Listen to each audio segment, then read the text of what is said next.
जय श्री सद्गुरु देवाय नमः। जय श्री गणपति देवाय नमः। ओम सर्वमंगल मांगल्ये शिवे सर्वार्थ साधिके शरण्ये त्र्यंबके गौरी नारायणी नमस्तुते। श्रीमद् देवी भागवत महापुराण दूसरा खंड 12वां स्कंद 8वां अध्याय। देवताओं का विजय गर्व तथा भगवती उमा द्वारा उसका भंजन। भगवती उमा का इंद्र को दर्शन देकर ज्ञान उपदेश देना। जन्मेजय बोले, संपूर्ण शास्त्र वक्ताओं में श्रेष्ठ तथा समस्त धर्मों को जानने वाले हे भगवान, सभी द्विजातियों के लिए शक्ति की उपासना नित्य होने के कारण तीनों संध्या कालों में तथा अन्य समय में भी करणीय है, ऐसा श्रुति का कथन है। तो फिर हे विभो, उन भगवती को छोड़कर द्विजगण अन्य देवताओं की उपासना क्यों करते हैं?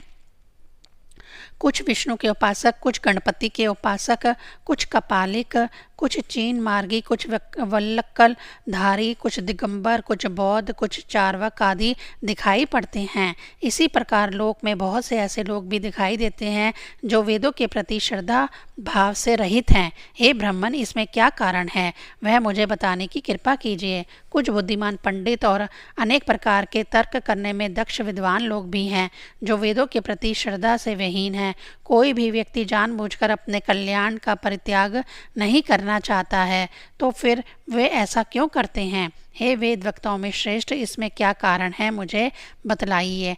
आपने पहले मणिद्वीप की महिमा का वर्णन किया था। भगवती का वह परम उत्तम स्थान कैसा है?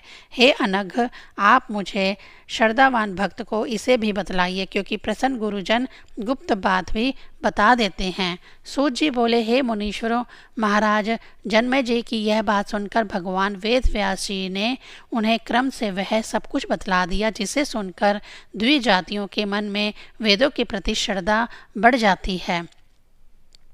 व्यास जी बोले, हे राजन, इस समय आपने जो पूछा है वह अति उत्तम तथा काल के अनुरूप ही है। आप बुद्धिमान तथा वेदों में श्रद्धा रखने वाले प्रतीत होते हैं। हे महाराज, पूर्व काल में मध्य से उन्मत्त दानवों ने देवताओं के साथ 100 वर्षों तक एक अत्यंत विस्मयकारक युद्ध किया था। हे नृप, अनेक प्रकार के शस्त्रों के प्रहार तथा अनेक प्रकार की मायाओं के प्रयोग से भरा उनका वह युद्ध जगत के लिए अत्यंत विनाशकारी सिद्ध हुआ। उस समय पराशक्ति भगवती की कृपा से देवताओं ने युद्ध में दैत्यों को जीत लिया और वे दैत्य भूलोक तथा स्वर्ग छोड़कर पाताल लोक में चले गए। इस विजय से अत्यंत हर्षित देवतागण मोह के कारण अभिमान युक्त होकर चारों ओर परस्पर अपने पराक्रम की इस प्रकार चर्चा करने लगे, हमारी विजय क्यों न हो, क्योंकि हमारी महिमा सर्वोत्तम है। कहाँ ये अधम और पराक्रमहीन दैत्य तथा कहाँ सृजन पालन तथा संहार करने वाले हम यशस्वी देवता। तो फिर हमारे सामने असहाय दैत्यों की बात ही क्या? हे राजन, पराशक्ति के प्रभाव को ना जानने के कारण ही वे देवता मोहित हो गए थे। तब उनके ऊपर अनुग्रह करने के लिए दयामयी जगदम्बा एक यक्ष के रूप में प्रकट हुई।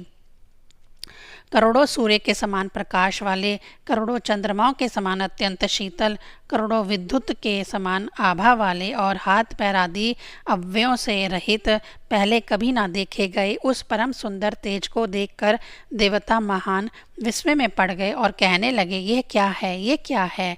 यह दैत्यों की चेष्टा है अथवा कोई बलवती माया है? देवताओं को आश्चर्यचकित करने वाली यह माया किसके द्वारा रची गई है?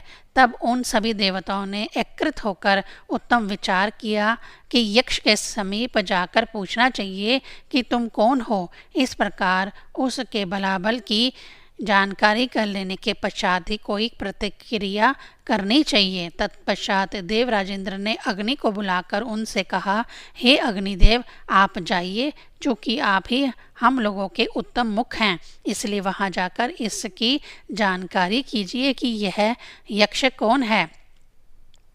हजारों नेत्रों वाले इंद्र के मुख से अपने प्रति पराक्रम से युक्त वचन सुनकर वे अग्निदेव अत्यंत वेगपूर्वक निकल पड़े और शीघ्र ही यक्ष के पास जहाँ पहुँचे।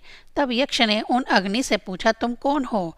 तुम में कौन सा पराक्रम है? जो हो वह सब मुझे बतलाओ। इस पर उसने कहा, मैं अग्नि हूँ, मैं जात वेदा हूँ, संपूर्ण विश्व को दिग्ध कर डालने का समर्थ मुझ में विद्यमान है। तब परम तेजस्वी यक्ष ने अग्नि के समक्ष एक तृण रख दिया और कहा, यदि विश्व को भस्म करने की शक्ति तुम में है तो इसे जला दो। तब अग्नि ने अपनी संपूर्ण शक्ति का प्रयोग करते हुए उस तृण को जलाने का प्रयास किया, किंतु वह उस तृण को भस्म करने में समर्थ नहीं हुए और लज्जित होकर देवताओं के पास लौट गए। देवताओं के द्वारा वृत्तांत पूछे जाने पर अग्निदेव ने सब कुछ बता दिया और कहा, हे देवताओं, सर्वेश्वर आदि बनने में हम लोगों का अभिमान सर्वथा व्यर्थ है। तत्पश्चात वक्रासुर का संहार करने वाले इंद्र ने वायु को बुलाकर यह कहा, संपूर्ण जगत आप में व्याप्त है और आपकी ही चेष्टाओं से यह क्रियाशील है। आप प्राण रूप होकर सभी प्राणियों में संपूर्ण शक्ति का संचार करते हैं। आप ही जाकर यह जानकारी प्राप्त कीजिए कि यह यक्ष कौन है, क्योंकि अन्य कोई भी उस परम तेजस्वी यक्ष को जानने में समर्थ नहीं है। गुण और गौरव से संबंधित इंद्र की बात सुनकर वे वायुदेव अभिमान से भर उठे और शीघ्र ही वहां पहुंच गए जहां यक्ष विराजमान था। तब वायु को देखकर यक्ष ने मधुर वाणी में कहा, तुम कौन हो? तुम में कौन सी शक्ति है? यह सब मेरे सामने बतलाओ। यक्ष का वचन सुनकर वायु ने गर्वपूर्वक कहा, मैं मातृश्वा हूँ, मैं वायु हूँ। सबको संचालित करने तथा ग्रहण करने की शक्ति मुझ में विद्यमान है। मेरी चेष्टा से ही संपूर्ण जगत सब प्रकार के व्यवहार वाला होता है। वायु की यह वाणी सुनकर परम तेजस्वी यक्ष ने कहा, तुम्हारे सामने जो यह तृण रखा हुआ है उसे तुम अपनी इच्छा के अनुसार गतिमान कर दो, अन्यथा इस अभिमान का त्याग करके लज्जित हो इंद्र के पास लौट जाओ। यक्ष का वचन सुनकर वायुदेव ने अपनी संपूर्ण शक्ति लगाकर उस तृण को उड़ाने का प्रयत्न किया, किंतु वह तृण अपने स्थान से हिला तक नहीं। तब वे पवन देव लज्जित होकर विमान का त्याग करके इंद्र के पास चले गए। उन्होंने अभिमान को चूर करने वाला संपूर्ण वृत्तांत सुनाते हुए कहा, मिथ्या गर्व तथा अभिमान करने वाले हम लोग इस यक्ष को जानने में समर्थ नहीं हैं। परम प्रचंड तेज वाला यह यक्ष अलौकिक प्रतीत हो रहा है। तत्पश्चात सभी देवताओं ने सहस्र नेत्रों वाले इंद्र से कहा, आप देवताओं के स्वामी हैं, अतः अब आप ही यक्ष के विषय में ठीक ठीक जानने का प्रयत्न कीजिए। तब इंद्र अत्यंत अभिमान पूर्वक उस यक्ष के पास गए। उनके पहुँचते ही यक्ष रूप परम तेज शीघ्र ही अदृश्य हो गया। जब वह यक्ष इंद्र के सामने से अंतर्हित हो गया, तब देवराज इंद्र अत्यंत लज्जित हो गए और यक्ष के उनसे बात तक ना करने के कारण वे मन में अपने को छोटा समझने लगे। वह सोचने लगे कि अब मुझे देवताओं के समाज में नहीं जाना चाहिए, क्योंकि वहाँ देवताओं के समक्ष अपनी इस हीनता के विषय में मैं क्या बताऊंगा। अतः शरीर का त्याग कर देना ही मेरे लिए अच्छा होगा, क्योंकि मान ही महापुरुषों का धन होता है। मान के नष्ट हो जाने पर मनुष्य का जीवित रहना मृत्यु के समान है, इसमें संशय नहीं है। यह निश्चय करके देवराज इंद्र अभिमान त्याग कर उन्हीं पराशक्ति की शरण में गए, जिनकी ऐसी अद्भुत लीला है। उसी क्षण गगन मंडल में यह आकाशवाणी हुई, हे सहस्राक्ष, तुम माया बीज का जप करो और उससे सुखी हो जाओ। तब इंद्र ने नेत्र बंद करके देवी का ध्यान करते हुए निराहार रहकर 1,00,000 वर्ष तक अतिश्रेष्ठ परम माया बीज का जप किया।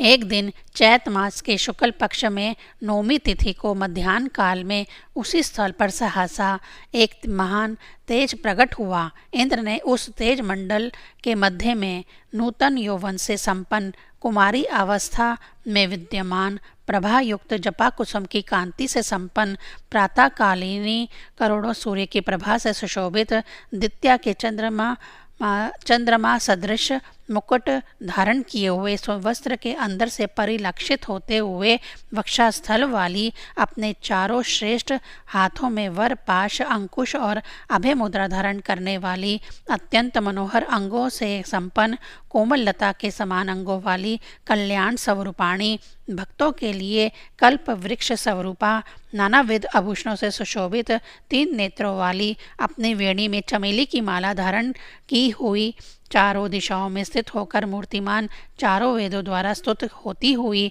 अपने दांतों की प्रभा से वहाँ की भूमि को पद्म रागमय बना देने वाली, प्रसन्नता तथा मुस्कान युक्त मुखमंडल वाली, करोड़ों कामदेव के समान सुंदर रक्त वर्ण के वस्त्र धारण की हुई, लाल चंदन से अनुलिप्त विग्रह वाली, समस्त कारणों की भी कारण तथा बिना किसी हेतु के साक्षात करुणा की मूर्ति स्वरूपा, उमा नाम से विख्यात जगदम्बा हेमवती भगवती शिवा को अपने समक्ष देखा।